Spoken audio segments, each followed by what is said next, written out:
Hello, my people. Welcome back to Critics News with more update on latest happenings. They say that the media aide to the president has come out to debunk rumors concerning, how will I put it, concerning pregnancy, that she's pregnant. I say, wow. So, because that's the same thing that happened when our sister Iniedo, they say she just gave birth.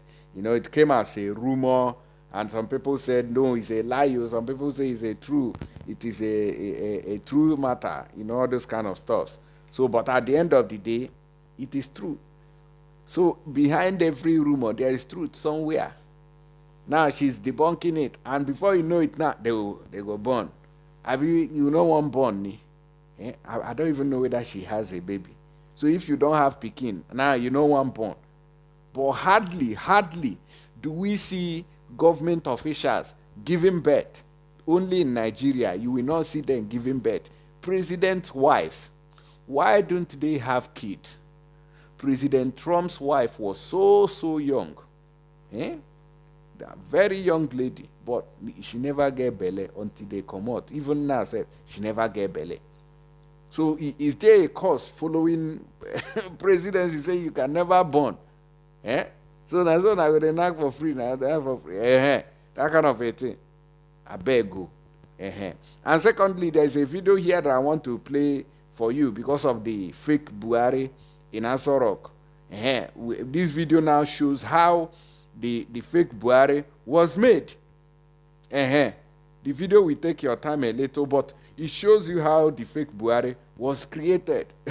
How they managed to create the fake Buhari. I say, wow. Which means that they have been rehearsing all these things before the man now gave up. You go right, sir.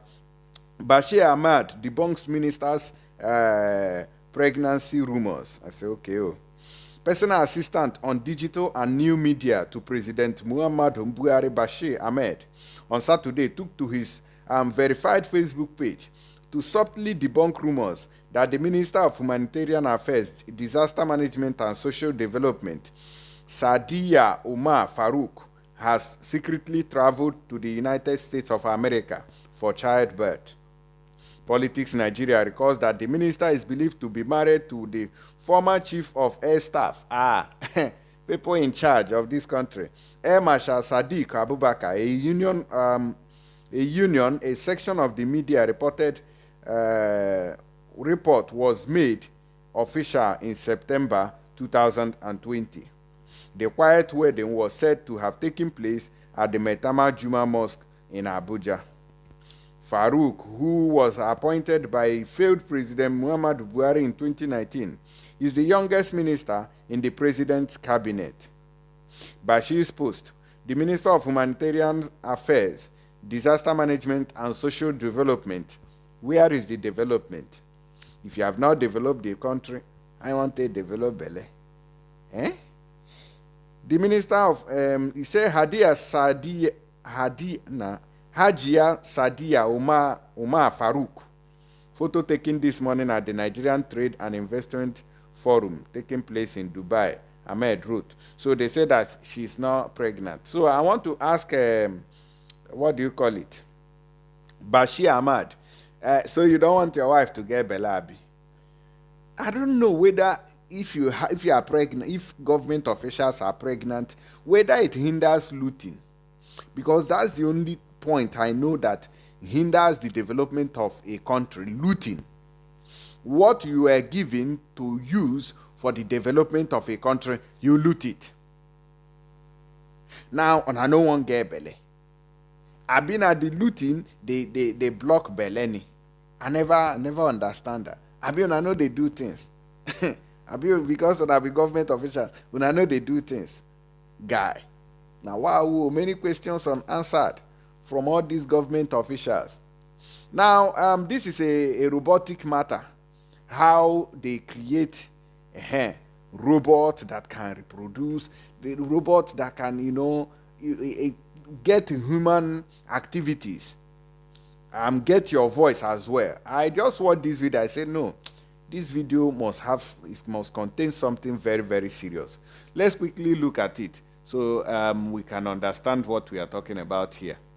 Now, this afternoon, as we sat down to prepare our story list for the show, two unusual headlines caught our attention, two very interesting yet frightening stories.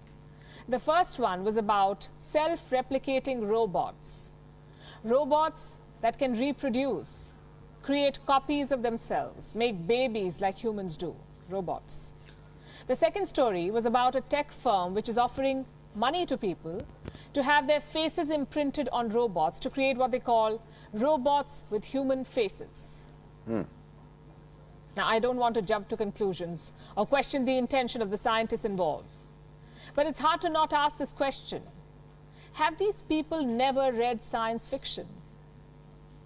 They're creating robots that can multiply and machines that will look like us.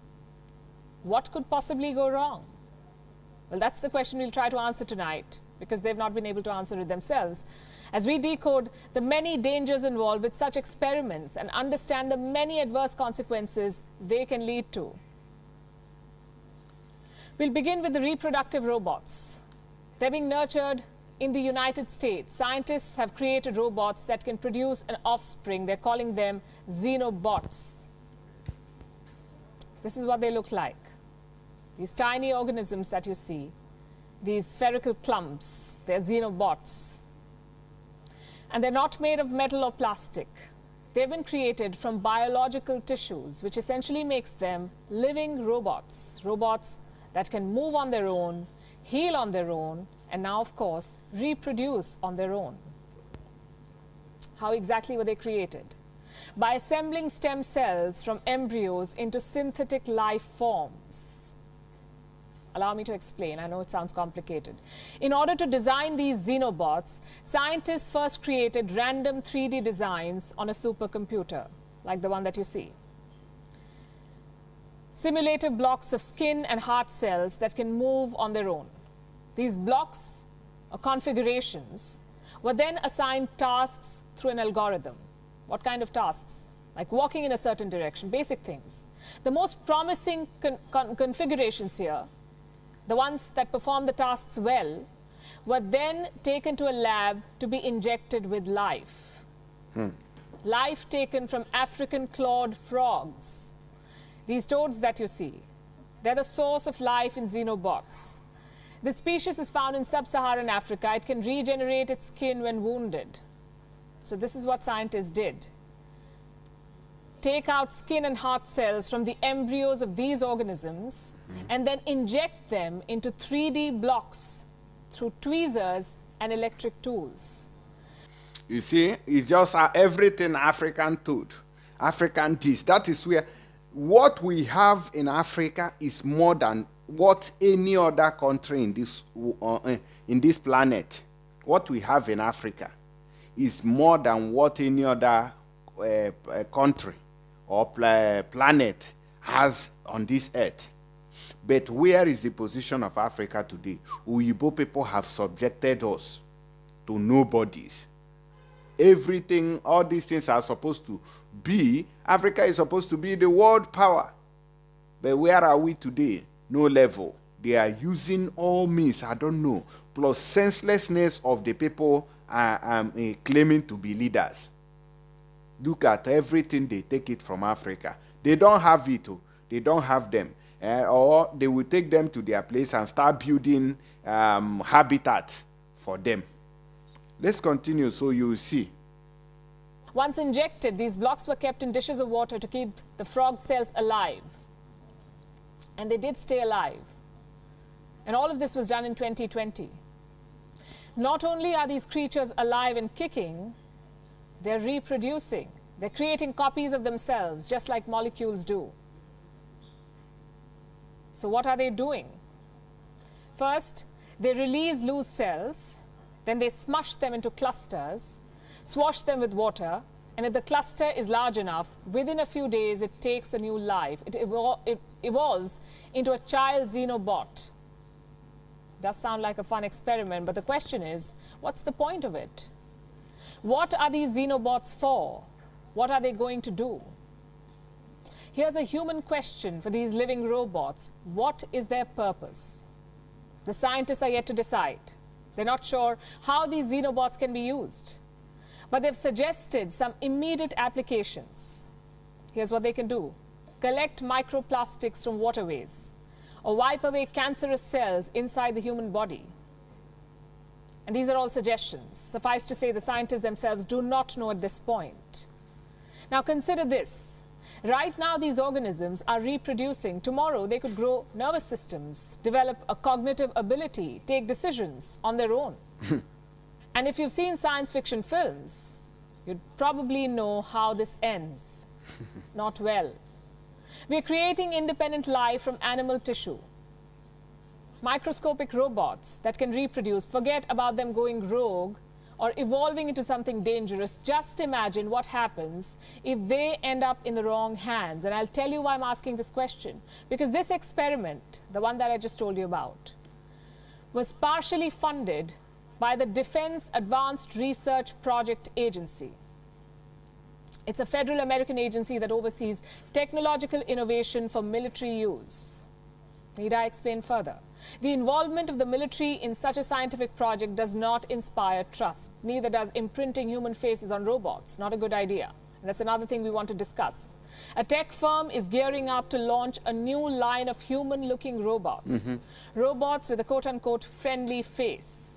The name of the tech firm is PromoBot, and no, it doesn't plan to generate these friendly faces through computers. They're looking for actual humans to lend their facial features for these machines. What do you get in return? $200,000 US. That's the amount of money they're offering, the company is offering. It says it is open for applications from all races and genders. But the applicant must be above 25 years of age. What will happen once your application is selected, if it is selected? Well, you'll be made to sign a contract that will allow your appearance to be used for a robot for an unlimited period of time. This will include your voice too. The applicants will be made to record 100 hours of speech material to make a robot not just look like you, but also sound like you. Now, first of all of this is creepy. Letting a robot use your face and voice forever. It's almost like giving away your identity to a machine, letting a company do whatever they want to do with your face and voice. Plus, it's dangerous. You may get paid, and paid well, in return for selling your face. But think about the potential risks involved. If you know about deep fakes, you already know what this could involve, what could be done with your face. Fabricate videos of you. Use your face to commit a crime. Use your voice to intimidate someone. I'm not saying this company is going to do it, but think of the possibilities. The fact that a robot will have your face increases the risk of all such crimes. So let me say this, making robots look like humans, enabling them to reproduce may have some profound outcomes for science. It could even benefit mankind, but there's a bigger chance of it spelling doom. If the last 2 years have taught us something, it is this: science is not always revolutionary. It can also be devastating. If one virus can threaten human existence, reproductive robots in the hands of militaries can do much worse. When I don't see, do you see it? So, with this kind of technology, so what is lacking in giving Buhari mask that is wearing today? With this simple explanation from this from this woman, that means that anything is possible. People, technology has gone far. When Mazen Amdekano was shouting that this is not the original Buhari, this is a fake Buhari in Asorok coming to loot, we thought it was a joke. How far today? So that is how the Buhari was replaced with all this technology they are even looking for. And when the willing tool is there, then there's nothing else to do. There's nothing else to do. So which means they can put anything and just put microphone here. Once he's talking, the thing will just be auto-tuning. You will just change the tone from the person's voice to the fake Buhari's voice. That's why you hardly see him. If you visit him in Asorok, you just be seeing camera. What they talk, we know they hear. You just be seeing people moving mouth. What they talk, we don't they hear. Buhari don't die. The one in Asorok is fake. This is how we all were fooled and deceived that Buhari is still alive, but he no dey. Let me know what you think about it, and I'll see you on the next update. Thank you.